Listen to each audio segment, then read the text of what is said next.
ఉజ్జీవము అనేటువంటిది వచ్చినప్పుడు ఏం జరుగుతుంది? What are the effects of the revival? ఉజ్జీవం అని ఎలా చెప్పగలం? ఉజ్జీవం అనేది ఆరంభమైనట్టు మనకు ఎలా తెలుస్తుంది?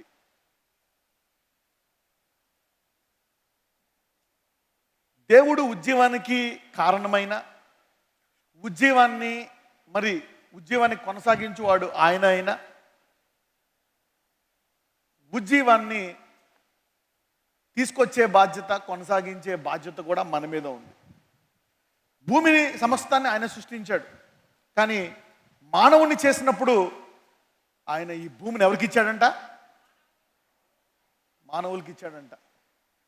ఒక వ్యక్తి వచ్చి అంటాడు, యేసయ్య, నా కుమారుడు చాలా కష్టాల్లో ఉన్నాడు, అగ్గిలో పడుతున్నాడు, నీటిలో పడుతున్నాడు. నీ శిష్యుల దగ్గరికి వస్తే వారు దయ్యాన్ని వెళ్ళగొట్టలేకపోయారు, దయచేసి నువ్వు నాకు సహాయం చేయంటే ఆయన ఏమంటాడు? నా మీదే సమస్తం లేదు, నీ మీద కూడా ఉంది అని ఏమంటాడు? నమ్ముట నీ వశం అయితే నేను స్వస్పరుస్తా, నాకు సమస్తము సాధ్యము, కానీ నీ వంతు నీ పని నువ్వు చేయాల్సిన అవసరం ఉంది. ఏంటా పని? నమ్మడం. ఎలా నమ్ముతాం? సాక్ష్యాలు వినుట ద్వారా, వాక్యాన్ని వినుట ద్వారా, అద్భుతాలను మనము చూచుట ద్వారా విశ్వాసం పెరుగుతుంది. ఆ వాక్యం వినుట, అందుకే స్వార్థ ప్రకటించాలి. ఎప్పుడైతే మరి కొంతమంది ప్రార్థిస్తారు, సమస్తము దేవుడే నాయన, నువ్వే చేయి, సమస్తము నువ్వే అని. నువ్వు ఇంట్లోనే ఉంటావు, నువ్వు బయటికి కూడా వెళ్ళాలి. రాత్రంతా ప్రార్థించారు, పగలు ప్రార్థించారు, మిగిలిన సమయం ఆయన వాక్యాన్ని ప్రకటించారు, కార్యక్రమాలు చేశారు. అదే రీతిగా మరి మనము కూడా మన వంతు చేయాలి. దేవుడు సమస్తము చేసేయగలడు, కానీ ఆయన మానవుడిని తన స్వరూపములో చేసి చూపించాలని నీకు వాక్యం ఇచ్చాడు. నీవు వాక్యము ద్వారా నీ వంతు నువ్వు చేస్తే ఆయన సామర్థ్యముతో నువ్వు గొప్పగా పనిచేయగలుగుతావు. సో ఇప్పుడు మీరందరూ ఈ వాక్యం వింటున్నారంటే దానికి అర్థము మీ విశ్వాసం పెరుగుతుంది, మీరు సాక్షులుగా ఉంటారు. మరి దేవుడిచ్చినటువంటి గొప్ప ఆధిక్యత ఏంటంటే, ఈ భూమి మీద ఆయన విశ్వాసులందరినీ తీసుకొని ఈ వాక్యాన్ని బాగా వారికి ప్రకటింపచేసి, లోకంలో ఉండే గుణాలకు అతీతముగా దైవ లక్షణాలు, దైవ గుణాలు నీలో పెరిగేటట్టు చేసి, ఆ తర్వాత ఆ దేవుణ్ణి ఎరిగిన నువ్వు ఆయనతో యుగయుగములు పరలోకంలో సహవాసం చేయగలవు. తెలియదు అనుకోండి, దేవుడు అంటాడు, నీవెవరవో నేను నిన్ను ఎరగను. ఆది యందు వాక్యం ఉండను, వాక్యము దేవుడై ఉండను. ఈ వాక్యాన్ని తెలుసుకుంటేనే దేవుణ్ణి తెలుసుకుంటాం, అది తెలుసుకుంటేనే పరలోక రాజ్యములో ఆయనతో ఉండగలం. హబక్కూకు 3:2, యెహోవా నిన్ను గూర్చిన వార్త విని నేను భయపడుచున్నాను. యెహోవా సంవత్సరములు జరుగుచుండగా నీ కార్యము నూతనపరచుము. సంవత్సరములు జరుగుచుండగా దానిని తెలియచేయుము. కోపించుచూనే వాత్సల్యమును జ్ఞాపకమునకు తెచ్చుకొనుము.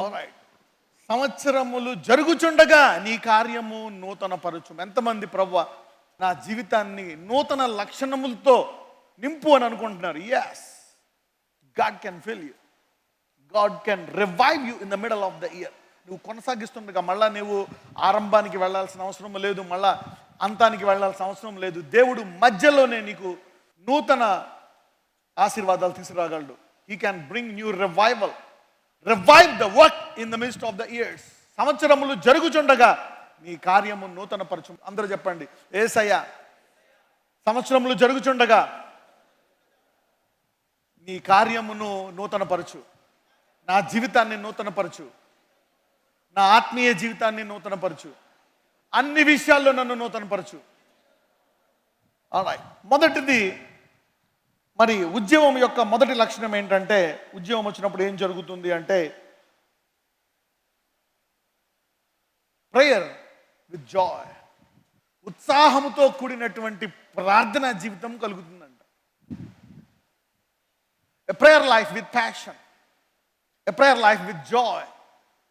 మత్తయి సువార్త 6:9. కాబట్టి మీరిలాగు ప్రార్థన చేయుడి, పరలోకమందున్న మా తండ్రి, నీ నామము పరిశుద్ధపరచబడునుగాక. Sometimes we miss something to get something powerful. అభిషక్తులంట ఎవరిలో పరిశుద్ధాత్మ ఉందో వాళ్ళందరూ ఎవరు? Every believer of Holy Spirit is anointed. ఒకవేళ నీవేదైనా కోల్పోయినా కానీ, కుటుంబమే కాదు, అవి తిరగడమే కాదు, అభిషక్తులు ఏదైనా కోల్పోతే జీవితంలో తిరిగి రాని ఏంటో తెలుసా?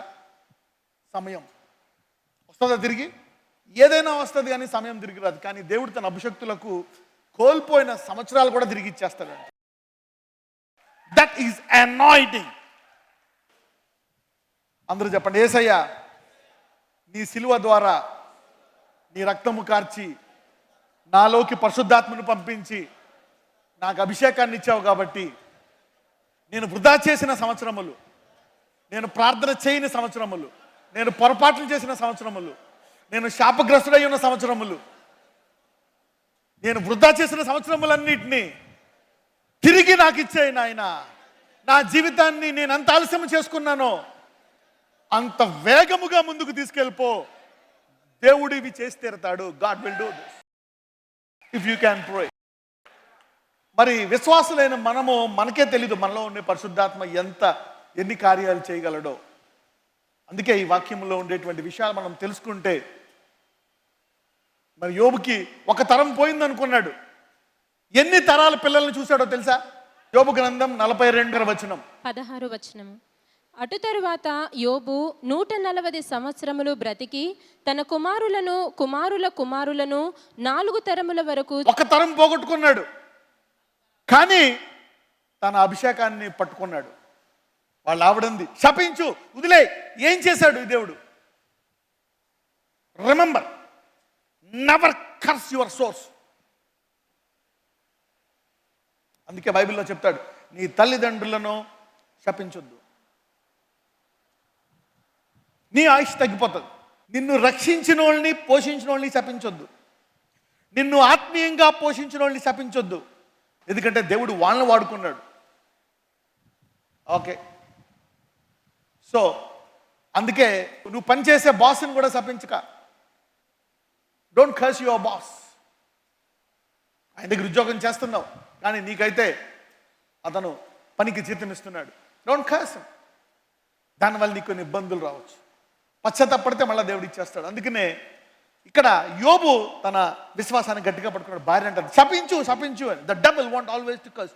నీ బాధల్లో కూడా నువ్వెప్పుడూ కూడా నీకు ఆధార సంబంధమైన దాన్ని శపించకూడదు. ఎంతమందికి అర్థమైంది ఇది?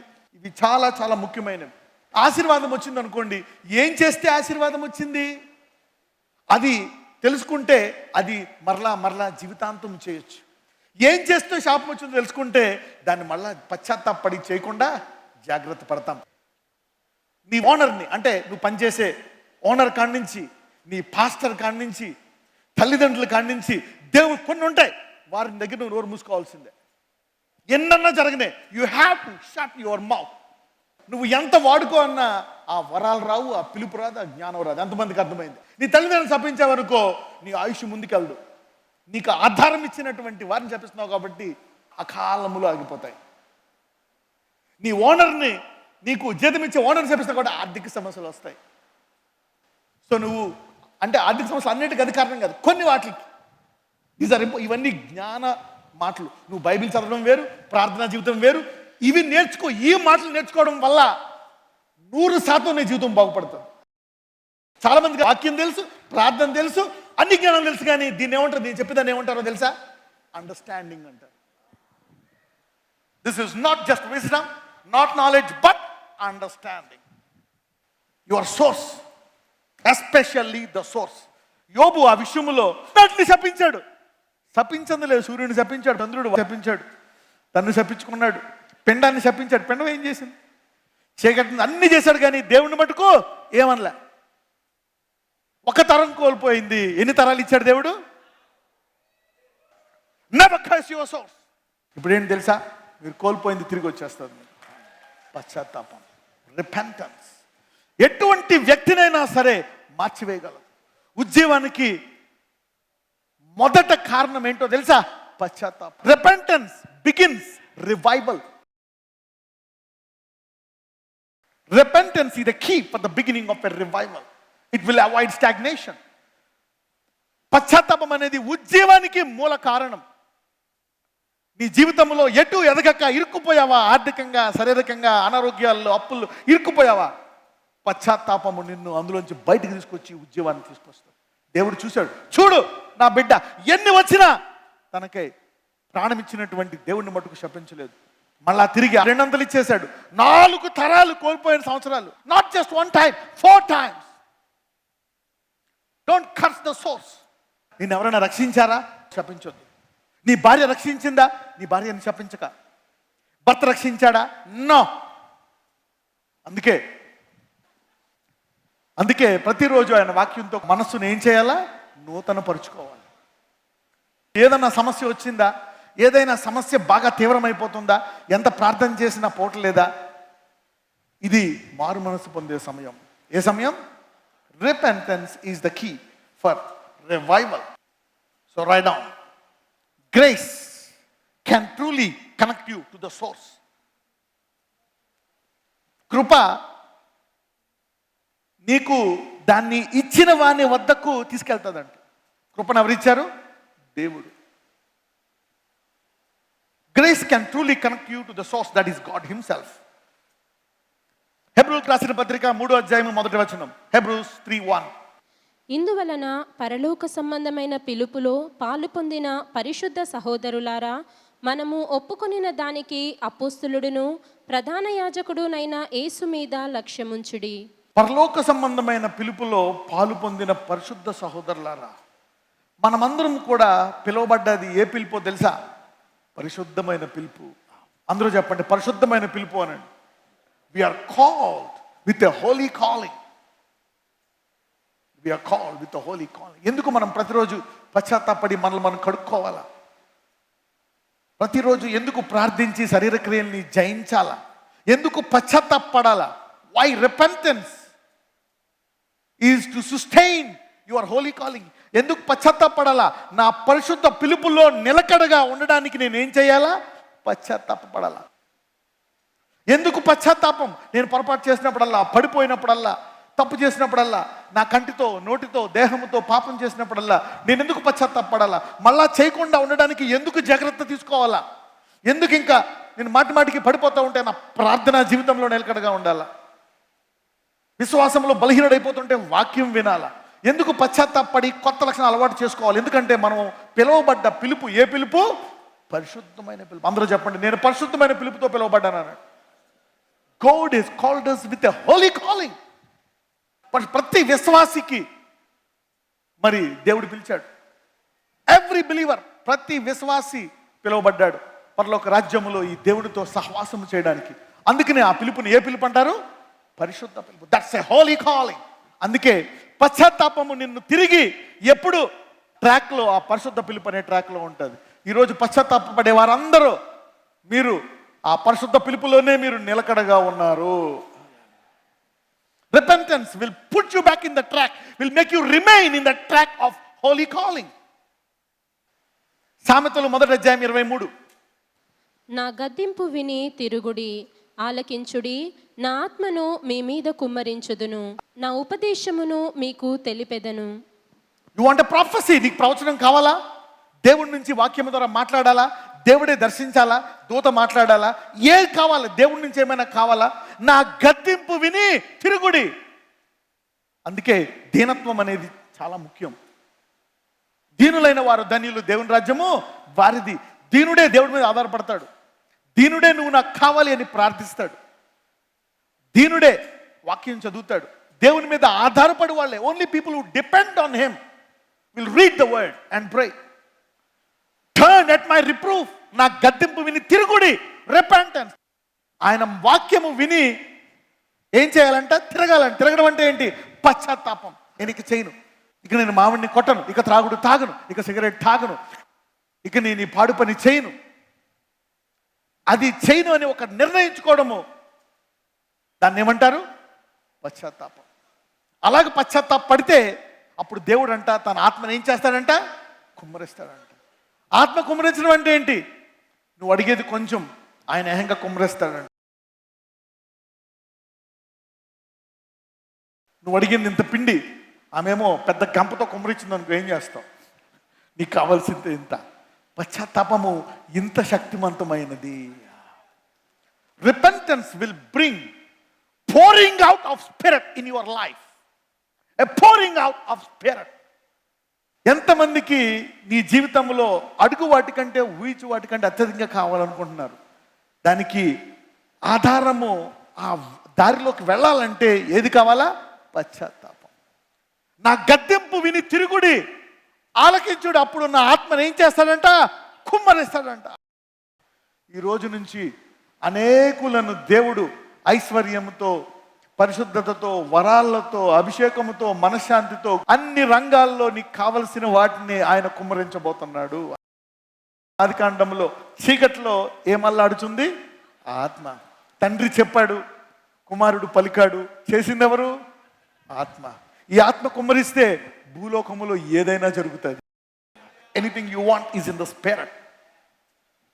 ఏ ఆత్మ అయితే పని చేసిందో ఆ ఆత్మను దేవుడు నీలో పెట్టేశాడు. ఆ వాక్యాన్ని నీకు ఇచ్చేశాడు. ఆ పశ్చాత్తాపడే మనసు నీకు ఇచ్చాడు. నా ఉపదేశములు మీకు తెలిపేదను. అప్పుడు దేవుడు ఏం చేస్తాడంట? నీతో మాట్లాడడం మొదలు పెడతాడు. వాక్యం ద్వారా మాట్లాడతాడు, మనసులో ప్రేరేపిస్తాడు, మంచి తలంపులు ఇస్తాడు. సో పశ్చాత్తాపం ఇంత గొప్పది. నువ్వు ప్రతిసారి పశ్చాత్తాపం అంటే మారు మనసు కాదు. ప్రతి ఒక్కరికి చాలా బలహీనతలు ఉంటాయి. ఒక్కొక్క టైంలో ఒక్కొక్క బలహీనతను దేవుడు బయలుపరుస్తాడు. అది బలహీనత, ఓకే, ఇది పశ్చాత్తాపం. తర్వాత ఇంకోటి చూపిస్తాడు, నీకు కోపం ఎక్కువ, ఓకే, నీకు దుడుకుతనం ఎక్కువ, ఓకే, నువ్వు ప్రేయర్ అప్పుడప్పుడు సరిగ్గా రెగ్యులర్గా చేసుకోవు, నువ్వు ప్రేయర్ ఇంకా పెంచాలి, వాక్యం ధ్యానించాలి, నీకు కొంచెం ఇసుకు.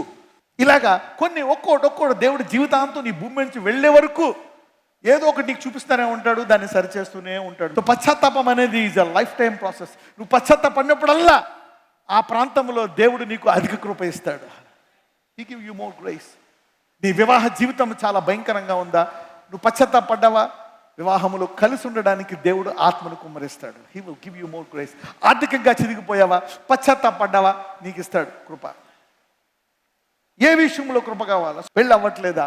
ఆ విషయంలో నువ్వు పశ్చాత్తాపడి దేవుణ్ణి అడిగినట్లయితే అది జరగడానికి దేవుడు కృప ఇస్తాడు. God will give you grace. God will give you grace. అందరూ నిన్ను చూసి జాలిపడి ఉంటారు, ఇతను తప్పు నిర్ణయం తీసుకున్నాడని. అతని మీద జాలి చూపించవచ్చు, కానీ దేవుడు ఇప్పుడు అతన్ని అసూయపడేటట్టు చేశాడు. If you take any decision for God, a good decision, and you become a pity party, God will make you people jealous for you. This is what God will do. Repentance is powerful. పశ్చాత్తాపం అంటే దేవుడు ఆత్మ కుమ్మరిస్తాడంట, దేవుడితో సహవాసం పెరుగుతుందంట. లూకా సువార్త 5వ అధ్యాయము 37-38. Luke chapter 5 verse 37-38. ఎవడును పాత తిత్తులలో క్రొత్త ద్రాక్షారసము పోసిన ఎడల క్రొత్త ద్రాక్షారసము తిత్తులను పిగుల్చును, రసము కారిపోవును, తిత్తులను పాడగును. అయితే క్రొత్త ద్రాక్షారసము క్రొత్త తిత్తులలో పోయవలెను. పశ్చాత్తాపము నీకు కొత్త అవకాశాలను ఇస్తుంది, కొత్త వాతావరణం, కొత్త ఆర్థిక సంబంధమైనటువంటి ఆశీర్వాదం, కొత్త విషయాలు. నువ్వు పశ్చాత్తాపడలేదనుకోండి, నీకు కొత్తదనం రాదు, నూతన విషయాలు రావు, నూతన ఆశీర్వాదాలు రావు, నూతన వరాలు రావు, నూతన మర్మాలు నీకు బోధించబడవు. Repentance gives you a new way. He prepares a new way. నూతన అవకాశాలు, నూతన సంతోషం, నూతన ఆరోగ్యం. ఎంతమందికి పక్షిరాజు యవనం వలె మీ యవనం అవ్వాలని కోరుకుంటున్నారు? Yes, repentance will bring back your energy.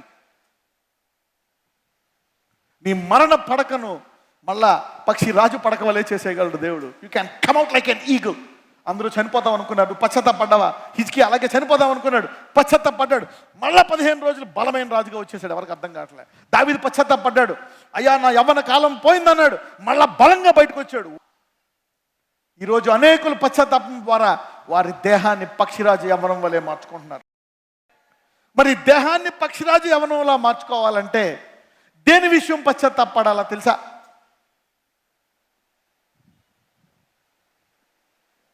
ఇది చాలా మందికి ఈ మర్మం తెలియక మధ్య వయసులో జాయింట్ పెయిన్స్తో బాధపడుతూ జీవితాంతం జాయింట్ పెయిన్స్ తోటే మిగిలిపోయి దాంతో చనిపోతారు. ఎంతమంది ఈ పెయిన్స్ని వదిలిపెట్టిపోవాలనుకుంటున్నారు? ఏనండి, కీర్తనకి వెళ్ళండి, 103లో ఉంటుంది అనుకో. Turn to 103:5. 5. పక్షిరాజు యవనము వలె నీ యవనము క్రొత్తదగుచుండునట్లు మేలుతో నీ హృదయమును తృప్తిపరచుచున్నాడు. పక్షిరాజు యవనం వలె నీ యవ్వనము కొత్తదగుచుండునట్లు మేలుతో నీ హృదయమును తృప్తిపరుచుచున్నాడు. Who satisfieth thy mouth with good things. Who satisfieth the mouth with good things అంటే మేలుతో నీ హృదయము తృప్తిపరచుచున్నాడు అంటే ఏంటి? హృదయము నిండిన దాన్ని బట్టి నోరు. అంటే దేవుడు నీవు అవతల వ్యక్తి మీద అసూయ చేత నువ్వు ఆ వ్యక్తిని శాపనార్థాలు పెట్టావు గనక, ఆ మాటలతోటి ఆ వ్యక్తి కృంగిపోయి బాధపడ్డాడు గనక, దానికి పంటగా అవి వచ్చి నీ ఎముకల్లో కూర్చొని నీ ఎముకల్లో ఆ సత్తువును తగ్గించి నీకు నొప్పులు కలుగు చేస్తున్నాయి. అది నీకు తెలియదు. నీ చెల్లిని తిట్టేసావు, వాడిని తిట్టేసావు, ఓ నోరు కనపడినప్పుడల్లా, కోపం వచ్చినప్పుడల్లా వాడి పేరు చెప్పినప్పుడల్లా నోరు పారేసుకుంటున్నావు. కానీ నీకు తెలియదు అవి వచ్చి మళ్ళీ నీకు తగిలేయని. అయితే దేవుడు ఏం చేస్తాడంట? నీ హృదయాన్ని విశాలపరిచి క్రీస్తు లాంటి హృదయం నీకు ఇచ్చి వాడిని క్షమించేటట్టు చేసి, వాడిని శపించకుండా, దేవా వాడి మనస్పుడు నీ కొడుకున్నాడు, నీ కొడుకు పొరపాటు చేస్తే ఏమేస్తావు? వాడిని శాపం పెడతావా? వద్దు నాయన, వాడిని ప్రేమిస్తున్నాం కాబట్టి వాడిని మార్చి మంచి మాటలు పలికేటట్టు చేయని ప్రార్థిస్తావు. అలాంటి హృదయం నీకు వారి పట్ల ఇచ్చాడు అనుకో, అప్పుడు నువ్వు వాళ్ళు కూడా బాగుపడాలని మంచి మాటలు మాట్లాడి వాళ్ళని క్షమించినప్పుడు దేవుడు నీ యవ్వనాన్ని తిరిగి నీకు ఇస్తాడంట. Big secret. ప్రపంచంలో 70-80% మందికి అనారోగ్యాలకు కారణం, నొప్పులకు కారణం. పీరియడ్.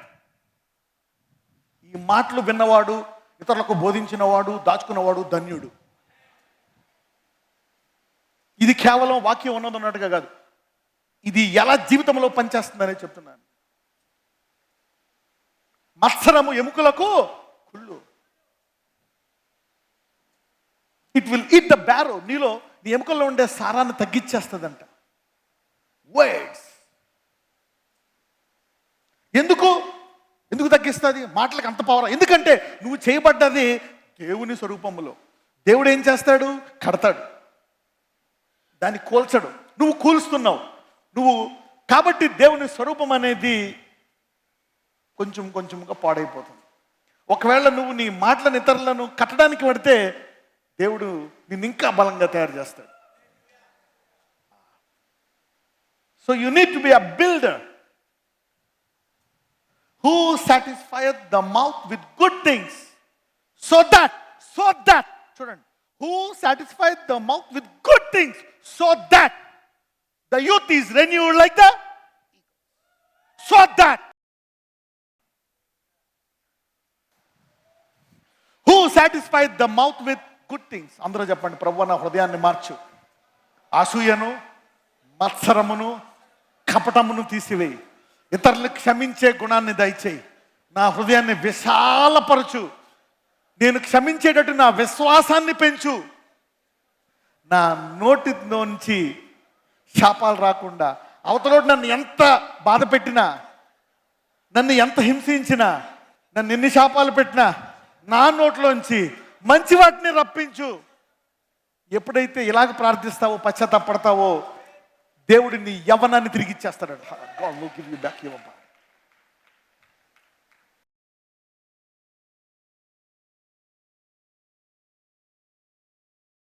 ప్రార్థన చేద్దాం. కమ్ ఆన్, ప్రే.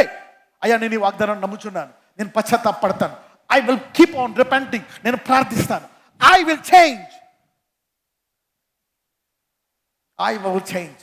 నాలో రోగం ఉంది, నువ్వు స్వస్థపరుస్తావు అని నమ్ముచున్నానయ్యా. నా ఆర్థిక పరిస్థితి చితికిపోయింది, నా తరాల నుంచి నేను దరిద్రంలో ఉన్నాను, నీవు నా దరిద్రాన్ని తీసివేసి ఆశీర్వదిస్తావని. నా తరాల నుంచి బలహీనతలో ఉన్నాను, నేను దాన్ని జయిస్తానని కృప కొరకు ఇప్పుడు నేను ప్రార్థిస్తున్నాను. Yes, God will transform it. God will transform it. నాజరేయుడైన యేసుని ప్రార్థిస్తున్నాము తండ్రి. ఆమేన్.